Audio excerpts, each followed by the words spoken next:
Hey, what's up? I'm about to go swim. Getting ready yet for another Ironman.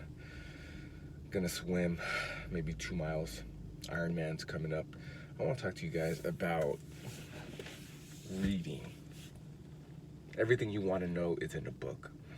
Every journey that you can imagine, every journey that you're going through, any situation that you're going through, you can find help in a book. You might not be able to solve the entire problem, but someone can point you in the right direction in a book. You gotta read books. More importantly than reading books is you have to learn how to read people. You gotta be an energy person. When you talk to someone, the subtle way they move their hands, the subtle way they move their eyes, the way they talk, their mannerisms, you have to be able to read people. We live in a monetary society. Nothing wrong with that. What I mean by that is money dictates almost everything people do. Money dictates where you live. Money dictates what you eat. Money dictates what you do for a job. You see that the trash man right behind me? That's what we used to call him in the 80s, the trash man.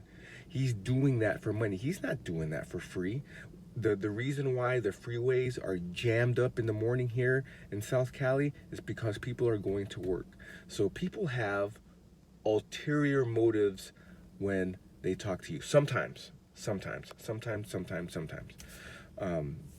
My dad, he always wants what's best for me. I know that. My mom, there are people who always want the best for you and you can trust them. But don't just give out your trust blindly. You have to learn how to read people. It's so important that you learn how to read people as you travel through life.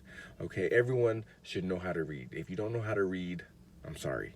Learn how to read a book, and then after you learn how to read books, learn how to read people.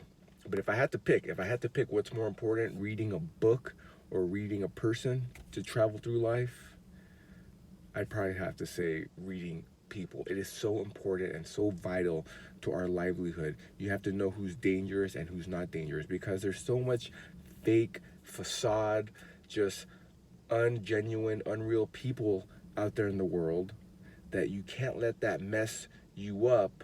And when it comes to searching good, genuine, nice people, right? Don't let one bad apple mess up the entire barrel. That's a common phrase, common saying. Don't let one bad apple mess up all the other apples in the barrel. But you have to learn how to identify the bad apple, and that is by reading people. You have to learn how to read people, whether they like you or whether they don't like you. You have to learn what they're thinking, and you can do that by reading a book. There are lots of books explaining the psychology of how people act and what they say, explaining why they are moving their head, why they are not making eye contacts. So pick up a book. Learn how to read people.